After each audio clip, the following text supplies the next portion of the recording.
उन्हाळी वाळवणातील उपवासाचा आणखीन एक नवीन प्रकार आपण या ठिकाणी पाहणार आहोत. ते म्हणजे साबुदाणा बटाट्यापासून बनवलेले हे खुसखुशीत वडे. हे वडे अगदी पॉपकॉर्न सारखे छान टम्म फुगतात आणि विशेष म्हणजे हे वडे जितके दिसायला सुंदर आहेत ना, तितकेच खायला सुद्धा तितकेच चविष्ट आहेत.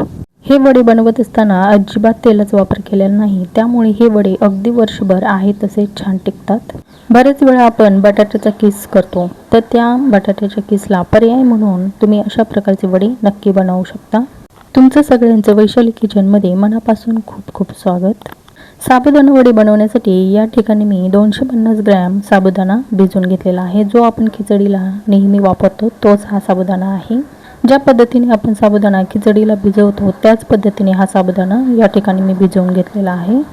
250 ग्रॅम साबुदाण्यासाठी या ठिकाणी मी 1 किलो बटाटे घेतलेले आहे. हे प्रमाण अगदी योग्य आहे. सुरुवातीला या बटाट्याची वरील साल आपल्याला पिलरच्या साहाय्याने काढून घ्यायची आहे. या ठिकाणी बटाटे जरी कमी दिसत असले तर वजनी प्रमाण 1 किलोच आहे, कारण हे बटाटे मोठे असल्यामुळे या ठिकाणी बटाट्यांची संख्या कमी असली तरी वजनाने मात्र 1 किलोच आहे. आता या ठिकाणी मी कमी प्रमाणात हे वडे बनवत आहे. जर तुम्ही जास्त प्रमाणात वडे बनवत असाल ना, तरी सुद्धा हे प्रमाण घेऊन तुम्ही जास्तीत जास्त वडे बनवू शकता. तर या ठिकाणी बटाट्याची साल काढून घेतलेली आहे. बटाटा हवेच्या संपर्कात आला की लगेच काळा पडतो, त्यासाठी बटाटा लगेचच आपल्याला पाण्यामध्ये ठेवायचा आहे. तर या ठिकाणी सर्व बटाट्याची साल मी काढून घेतलेली आहे. आता बटाट्याचा किस करत असताना ज्या बाजूने किसणीला मोठे होल आहे त्याच बाजूने आपल्याला हा बटाट्याचा किस करायचा आहे. हे वडे बनवत असताना शक्यतो मोठ्या साईजचाच बटाट्याचा किसचा वापर करायचा. जर या ठिकाणी बटाट्याचा किस करण्यासाठी बारीक छिद्र असलेली किसणी वापरली तर किस तुमचा बारीक येईल आणि शिजल्यानंतर तो आणखीनच बारीक होईल. या ठिकाणी एका बटाट्याचा किस केलेला आहे. किस जर पाहता तर अगदी लांबसडक आणि छान पडलेला आहे. अशाच पद्धतीने सर्व बटाट्याचा किस आपल्याला करून घ्यायचा आहे. बटाटे किसत असताना शक्यतो पाण्याचा जास्त वापर करायचा, म्हणजे हे बटाटे काळे पडत नाही. आता या ठिकाणी सर्व किस मी करून घेतलेला आहे. पाणी जर पाहता तर अगदी गढूळ आहे. या किसाला आपल्याला कमीत कमी 2-3 पाण्याने स्वच्छ धुवून घ्यायचं आहे. जोपर्यंत पाणी अगदी स्वच्छ तयार होत नाही आणि बटाट्याचा किस पांढरा शुभ्र दिसत नाही तोपर्यंत आपल्याला हा किस छान धुवून घ्यायचा आहे. धुवून घेतल्यानंतर हा बटाट्याचा किस 1-2 मिनटं पाण्यातच ठेवायचा. त्यानंतर ज्यावेळेस आपल्याला हा बटाट्याचा किस वाफवून घ्यायचा आहे त्यावेळेसच याला चाळणीमध्ये काढून घ्यायचा आहे. सुरुवातीला या ठिकाणी आपल्याला हा बटाट्याचा किस वाफवून घ्यायचा आहे. त्यासाठी पातेल्यात पाणी घ्यायचं आणि हलकंसं कोमट झालं की 2 टेबलस्पून इतकं मीठ घालून यामध्ये आपल्याला बटाट्याचा किस घालायचा आहे. पातेल्यामध्ये बटाट्याचा किस घातला की 1-2 वेळा आपल्याला हा छान खालीवर करायचा आहे, जेणेकरून सर्व एकसारखा हा बटाट्याचा किस शिजला जाईल. बटाट्यामध्ये भरपूर प्रमाणात स्टार्च असतो, त्यामुळे बटाटा स्वच्छ धुवून घ्यायचा ही एक महत्त्वाची बाब आहे. बटाट्याचा किस शिजवत असताना गॅसची फ्लेम लोच ठेवायची, म्हणजे तो एकसारख्या पद्धतीने शिजला जातो. आता कमीत कमी या ठिकाणी 10 ते 12 मिनटं हा बटाट्याचा किस शिजण्यासाठी लागलेला आहे. हा बटाट्याचा किस आपल्याला कमीत कमी 70 ते 75% शिजवून घ्यायचा आहे. यापेक्षा जास्त शिजवायचा नाही. हातामध्ये बटाट्याचा किस घेतल्यानंतर अशा पद्धतीने तो वळला जातो आणि त्याचा पटकन तुकडा पडतो. अशाच प्रकारे आपल्याला बटाट्याचा किस शिजवून घ्यायचा आहे. शिजवून घेतलेला सर्व बटाट्याचा किस आपल्याला एका चाळणीमध्ये काढून ठेवायचा आहे, म्हणजे त्यामध्ये सर्व पाणी निथळलं जातं. ज्या पातेल्यामध्ये बटाट्याचा किस वाफवला त्याच पातेल्यातील थोडं पाणी कमी करायचं आणि चाळणीला तेल लावून हा साबुदाणा वाफवून घ्यायचा आहे.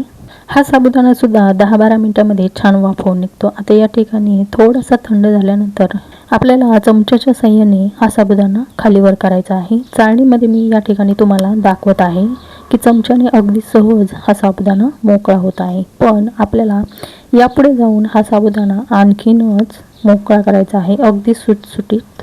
या उपवासाच्या वड्यांमध्ये साबुदाणा घालत असताना अगदी हा साबुदाणा आपल्याला पूर्णतः मोकळा करून घ्यायचा आहे, म्हणजे प्रत्येक दाणा याचा मोकळा झाले पाहिजे. त्यासाठी एका ताटामध्ये पाणी घेऊन ही चाळण आपल्याला या पाण्यामध्ये ठेवायची आहे आणि चमच्याच्या साहाय्याने हा साबुदाणा मोकळा करायचा आहे.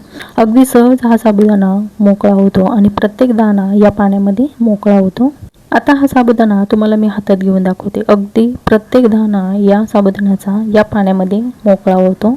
या साबुदाण्यामधील सर्व पाणी आपल्याला निथळून घ्यायचं आहे। आता त्यानंतर एका परातीमध्ये शिजवलेला हा बटाट्याचा किस घालायचा आहे आणि जो वाफवून घेतलेला साबुदाणा होता तो सुद्धा यामध्ये आपल्याला लगेचच घालून घ्यायचा आहे। त्यानंतर चवीनुसार मीठ आणि हिरवी मिरचीची पेस्ट घालायची आहे। या ठिकाणी तुम्ही चिली फ्लेक्स सुद्धा वापरू शकता। सुरुवातीला हा बटाट्याचा किस आपण वाफवताना मिठाचा वापर केला आहे, त्यामुळे मीठ घालताना बेतानेच घाला। वाळवणीचा पदार्थ आहे त्यामुळे मिठाचे प्रमाण कमीच हवं। बरेच जणांना या पदार्थांमध्ये हिरवी मिरची आवडत नाही, तर त्यांनी लाल मिरची पावडरीचा वापर करून हे वडे बनवले तरी सुद्धा चवीला छानच लागतात। आता यामध्ये घातलेले सर्व पदार्थ एकसारखे मिक्स करून घ्यायचे आहे। यामधील सर्व मीठ मिरची या बटाट्याला आणि साबुदाण्याला छान लागेल अशा पद्धतीने आपल्याला मिक्स करून घ्यायचं आहे। हे मिश्रण अशा पद्धतीने मिक्स करायचं की या साबुदाण्यामुळे बटाट्याला एक प्रकारचं छान बाइंडिंग येतं आणि या बाइंडिंगमुळे आपले वडे छान गोल गरगरीत तयार होतात। अशा प्रकारच्या मिश्रणाचे तुम्ही भरपूर सारे वडे बनवू शकता। या ठिकाणी आपलं मिश्रण तयार आहे। आता लगेचच या मिश्रणाचे वडे घालून घेऊया। हे वडे घालत असताना शक्यतो कडकडीत उन्हामध्येच घाला आणि दुसरी गोष्ट म्हणजे हे वडे घालताना प्लास्टिकच्या कागदावरच वडे घाला, म्हणजे ते पटकन वाळल्यानंतर निघून येतात। आता तुम्ही तुमच्या आवडीप्रमाणे लहान मोठे या ठिकाणी वडे घालू शकता, पण मध्यम स्वरूपाचे वडे घातले ना की तळताना सुद्धा ते छान तळले जातात आणि वाळल्यानंतर ते पटकन वाळतात। हे वडे बनवण्यासाठी एक दोघीची सुद्धा गरज पडत नाही, अगदी एकटी व्यक्ती सुद्धा भरपूर साऱ्या प्रमाणात अशा प्रकारचे वडे बनवू शकते। बऱ्याच वेळा बटाट्याचा किस वडे घालत असताना वाकडा तिकडा होतो, पण हा शिजलेला बटाट्याचा किस असतो, याला जशा पद्धतीने आपण आकार देऊ ना तशा पद्धतीने तो वाळल्यानंतर तयार होतो। इथे माझं मिश्रणाचे प्रमाण कमी होतं, त्यामुळे वडे बनवण्यासाठी कमीत कमी 10 मिनिटांमध्ये हे वडे माझे बनवून झाले।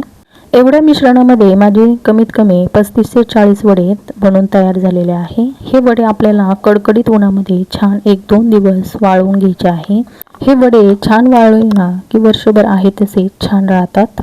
या वड्यांना मी 1 दिवस उन्हामध्ये वाळवलं आणि दुसऱ्या दिवशी या ठिकाणी तुम्हाला मी वडे दाखवत आहे। यामधील साबुदाणा जर पाहताल तर अगदी मोत्यासारखा छान चमकताना दिसतो।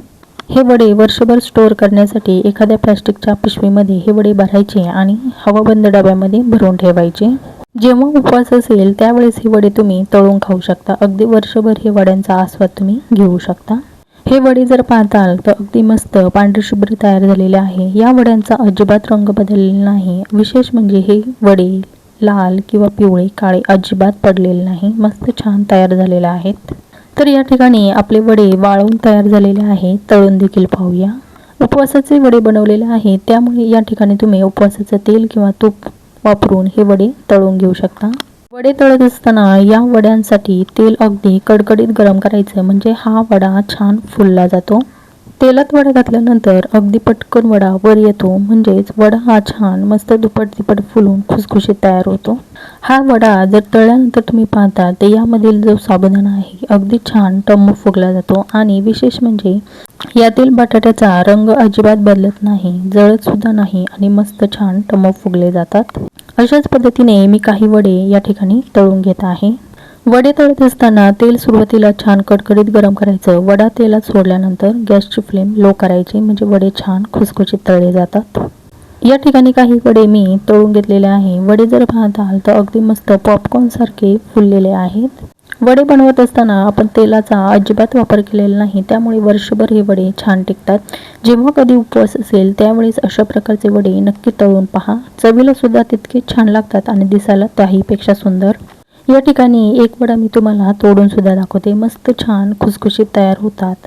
विशेष म्हणजे हे वडे तळल्यानंतर अजिबात तेलकट होत नाही, चवीला सुद्धा अप्रतिम लागतात। जेव्हा कधी उपवासाचे पदार्थ बनवताल त्यावेळेस अशा पद्धतीचे उन्हाळी वाळवणाचे उपवासाचे वडे नक्की बनवून पहा। आजचा हा व्हिडिओ अगदी शेवटपर्यंत पाहिल्याबद्दल सर्वांचे मनापासून धन्यवाद। अशा प्रकारचे वडे या उन्हाळ्यामध्ये नक्की करून पहा, तुम्हाला नक्की आवडतील। आजचा हा व्हिडिओ तुम्हाला कसा वाटला नक्की कमेंट करून सांगा। व्हिडिओ थोडाफार आवडला असेल तर नक्की लाईक करा। चॅनलवर नवीन असाल तर नक्की चॅनलला सबस्क्राईब करा। पुन्हा भेटूया अशी छानशी रेसिपी घेऊन, तोपर्यंत धन्यवाद।